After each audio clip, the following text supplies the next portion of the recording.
I was doing some research and I came across the green books that they used to have in the back that our ancestors would use while they were traveling, whether they were getting out of the South, because that's where our people originally came from, or if they were just moving about. They would keep this green book so that way they would know safe areas where they could stop, so they wouldn't deal with any issues. So that inspired me, and with recent events that have been going on that have caught a lot of our attention, what I'm proposing, I'm calling for a new green book movement. But I'm going to do something a little bit different with it. I don't want it to simply be like a AAA or a travel guide or something like that. I want it to be a green book movement to cut ourselves off from areas that are inhospitable to us, and that way we can concentrate ourselves in areas where we would have better safety, where we could work together and have some kind of cooperation and some group economics. So that's what I want. I'm going to take some time to do some research. These social media platforms that we do not own probably aren't the best venue to release something like this for the public. So maybe I'll actually get some kind of a booklet or some kind of a guide published or put it up on a private, separately owned website. But this is just to start with, and we can add on, and I'll take it into the direction that it needs to go moving forward. So I've started off doing a little bit of research on some things, but if you want to add some things to this, add any comments, if there's some areas across the world, really. I mean, for now, I'm starting primarily with the United States. There's maybe some situations with Britain for all my Afro-Britons out there. I know there's some issues that you're dealing with and only being about 3% of that country. But I'm, for now, for the most part, based in the United States.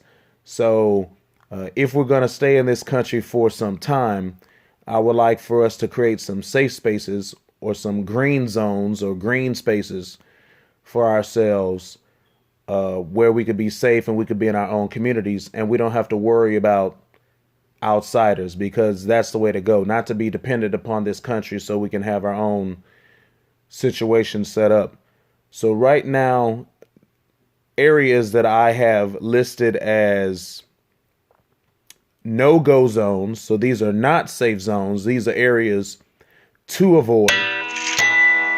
Sorry, I have my overseas, I have some earnings reports being done, so you have to forgive me if there's some interruptions. So here in the United States, the no-go zones that I have so far that are not safe, no-go zones, would be downtown and midtown Chicago, Beaver Creek, Ohio, Valdosta, Georgia, Waller County, Texas, and also in Texas, the northern corridor of the 59/69 interstate north of the Houston area.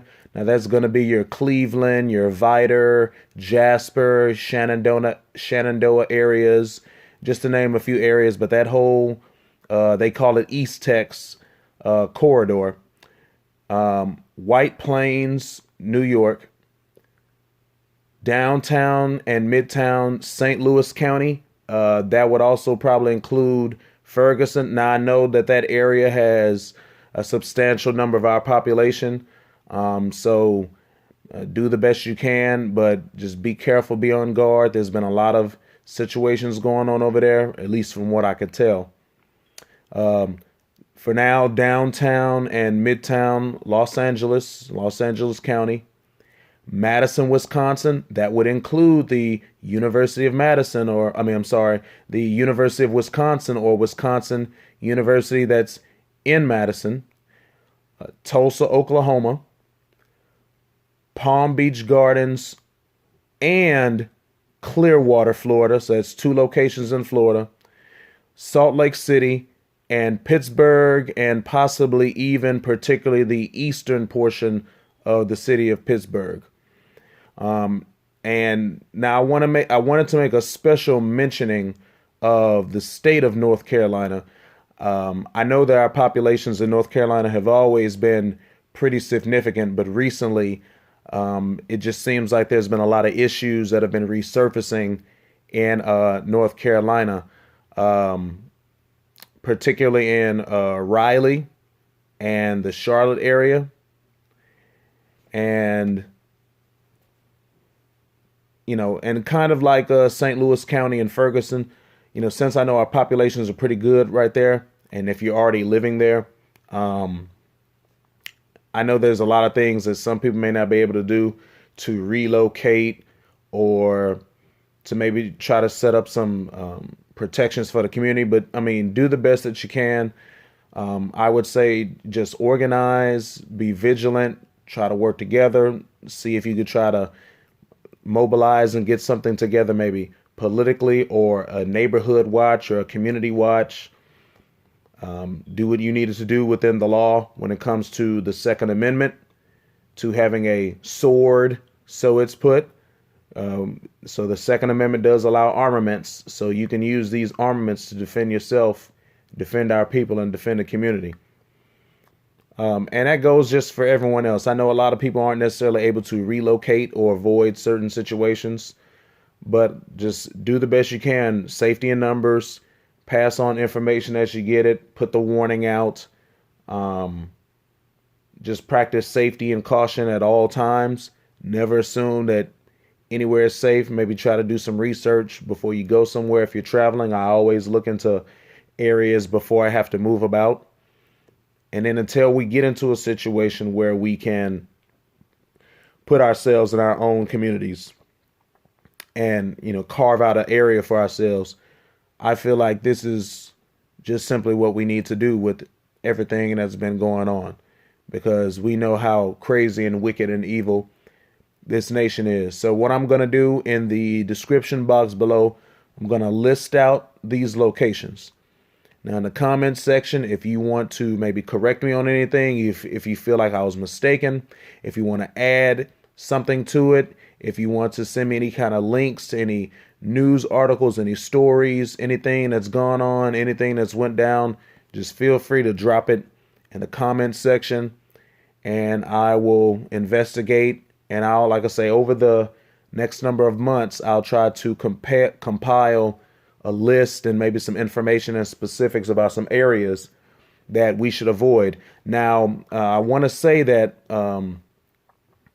when I'm talking about avoiding these areas, I mean basically completely. When I say no-go zones, I mean no-go zones. So this is not to travel to, not to visit, not to try to work in these areas, not to even pass through these areas. If you can, maybe try to go around and avoid these areas at all costs. I would like it to be a situation where one day people look up and say, hey, where'd they all go? They all just disappeared. I would want it to be something like that. And most importantly, not to spend any money in these areas. No economic benefit coming from us whatsoever. Okay? If we want to pull ourselves away from this system and pull ourselves away from this country, we're going to have to pull out 100%. That's emotionally, psychologically, mentally, spiritually, and definitely economically. We have to pull out. The best way to avoid the system is to not participate with the system. So don't spend any money in these places, in these areas, in these communities, in these territories. Don't do any business with them. No commerce, no economics whatsoever. Vote with your dollar, save your dollar, and spend it elsewhere. Spend it elsewhere where we're protected, where we're valued, where we're safe. Spend it with our own people. Spend it somewhere where it's going to benefit someone else that looks like you, benefit someone else who goes through the same circumstances that you go through in this country that no one else really has to go through. Okay, so like I say, that's what I have so far for starters. I will drop the description of these or the listing of these locations in the description box, and just leave any comments if you want to have any updates, any corrections, any stories, recommendations. Till next time, just stay vigilant out there. Take care of each other. Be safe, family. Shalom.